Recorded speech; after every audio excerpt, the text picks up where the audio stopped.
반갑습니다. 부동산 전망하는 남자 골든마우스 인사드립니다. 요새 최근에 그 전세 시장이 오히려 매매 시장보다도 들썩거리는 게 아니냐 이런 이야기가 많이 나오는데요. 전세를 구할 때 유의할 점에 대해서 한번 말씀드려 보도록 하겠습니다. 전세 보증금을 완전히 보장받기 위해서는 전세가율 대비 매매가 대비 전세가율이 얼마나 되는지 꼭 따져봐야 되는데요. 전세를 들어갈 때 선순위 근저당권이 하나도 없으면은 전세를 할 때 걱정이 없잖아요. 그런데 통상적으로 일선에서 보다 보면 하나도 전세가 없는 경우가 없어요. 왜 그러냐면 워낙 저금리하에 보통 주택을 갖고 있는 사람도 은행에 대해서 은행 담보대출을 이용을 하기 때문에 근저당권이 하나도 없는 경우가 없는데요. 제가 찾을 때 유의할 점에 대해서 한번 이야기를 나눠보도록 하겠습니다. 간단하게 말씀드려보면 보통 일선에서는 근저당권이 있더라도 근저당권 플러스 전체 보증금 총액이 매매가 대비 80% 아래면 그래도 안전하다고 이야기를 하면서 계약을 하는데요. 이 이유에 대해서 한번 이야기를 나눠보도록 하겠습니다. 지금 현재로서는 주택시장이 아직 꺾이지는 않았기 때문에 경매시장의 낙찰가율을 보면 수도권을 보면 100% 이상이 되기도 하는데요. 이런 게 주택시장이 침체가 되면 낙찰가율이 굉장히 떨어져요. 보통 떨어지는데 100% 미만으로도 떨어지기도 하는데요. 통상적으로 경매가 진행이 됐을 때 낙찰이 아니라 유찰이 되면 법원들마다 차이는 있는데요. 20% 정도 감액이 돼가지고 다시 경매가 진행이 돼요. 예를 들어 쉽게 말하면 1억에 최초의 경매가가 진행이 됐는데 유찰이 되면 지방마다 틀리겠지만 통상적으로 20%가 많고요. 30%도 있는데요. 1억에 대해서 유찰이 되면 다음 경매 시작가는 8천이 되기 때문에 제가 비율을 80%에서 70%에 들어가야지 그래도 안전하다고 이야기 드리는 게 그 이유입니다. 그렇기 때문에 근저당권이 최선은 근저당권이 없을 경우가 전세권은 안전하게 보장받을 수는 있지만 통상적으로 부동산에서 이야기를 하는 거를 다 듣지는 마시고 제가 영상을 오늘 말씀드리는 전세가율 대비를 본인도 꼭 살펴보시고 물건을 찾을 때 참고하라는 의미에서 말씀드리고 있습니다. 전세 물건이 귀하다 보니까 근저당권 설정이 아무것도 안 되어 있는, 쉽게 말해서 융자가 하나도 없으면 전세를 들어갈 때 아무 부담이 없는데 조금 있어도 부담스러운 경우가 있는데요. 그 기준을 근저당권 설정이 먼저 선순위가 되어 있는 상태에서 자기 플러스 보증금을 플러스한 가격이 매매가 대비 몇 퍼센트 되는지 그 비율을 생각하시면 돼요. 좀 어려울 수는 있겠지만 간단하게 얘기 드리면 매매 가격이 1억이라고 예상을 하고 선순위 저당권이 2천 정도 있어요.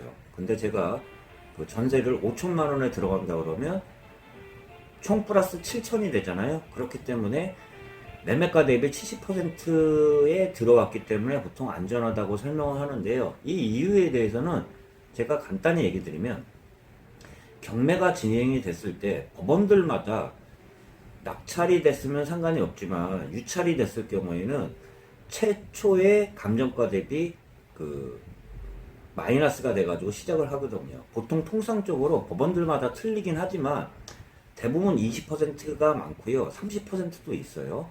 약 20%라고 대비해서 보면 1억에 맨 처음에 경매가 시작됐을 때 낙찰이 되는 게 아니라 됐을 때는 다음 최저 경매가 시작이 1억에서 8천만 원에 시작하기 때문에 80%, 70%를 얘기하는 기준이 그건데요. 오늘은 아까 말씀드린 전국 평균 매매가 대비 전세 가격에 대해서 한번 이야기를 나눠보도록 하겠습니다.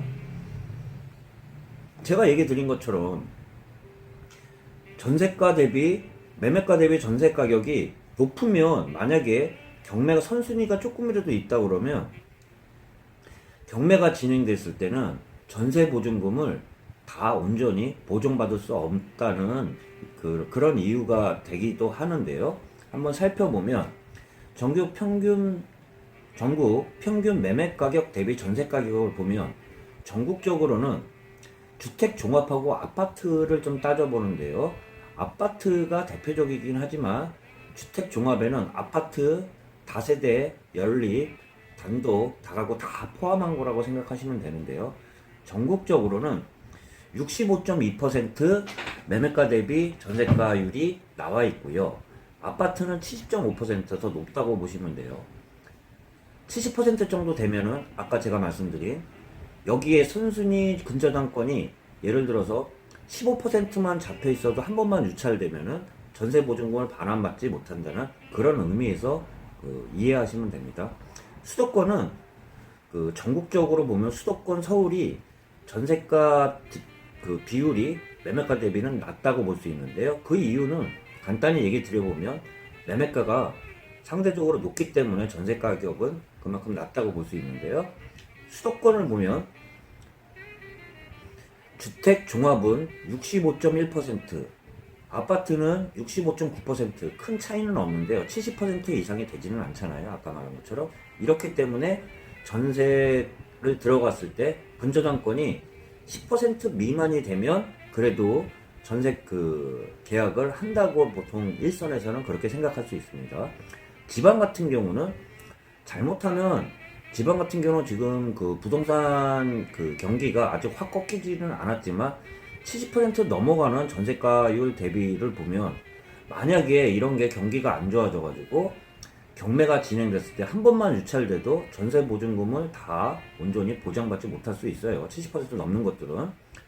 한번 보시면 지방을 보면 지방은 주택 종합해서 65.3%, 아파트는 74.8%예요.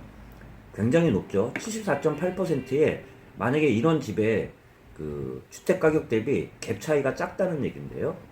선순위가 조금만 있어도 비율이 근저당권 플러스 자기 전세 보증금을 합쳐보면 80% 넘어가는 경우가 있잖아요. 이런 경우들이 나중에 지금은 아니지만 주택 경기가 안 좋아져가지고 경매가 진행됐을 때는 전세 보증금을 반환받지 못하는 경우가 있습니다. 마지막으로 서울 지역을 보면 서울 지역은 전국 수도권 대비 지방에서도 전세가 비율이 낮은데요. 주택 종합만 보면 60.8%, 아파트 대비는 57.6%, 지금 전세가 비율이 낮잖아요. 이런 경우에는 근저당권이 10% 정도만 돼도 오히려 경매가 진행됐을 때 전세 보증금을 반환받을 수 있는 비율은 더 높아지는 겁니다. 제가 잠깐 이야기 드릴게, 깡통 전세가 많이 나오는 이유 중에 하나가 매매가 대비 전세가율이 너무 높다 보면 근저당권이 좀만 있어도 아까 한 번 유찰되면 20%씩 감액이 된다고 얘기를 드렸잖아요. 그러다 보면 낙찰가가 낮다 보면 전세보증금을 반환받지 못하는 경우가 생기기 때문에 이런 경우가 깡통 전세가 이야기가 나오는 게 뉴스에서 이런 영향이라고 얘기 드려보면서 전체적으로 전국적으로 보면 주택보다는 아파트가 전세가율이 좀 높은데요. 그거에 대비해서 서울은 아파트가 전세가율이 좀 낮다고 볼 수 있습니다. 이 영향하는 아파트 가격이 워낙 전세가율 상승률보다 또 높은 상황이기 때문에 이런 현상이 생긴다고 얘기를 드릴 수 있는데요.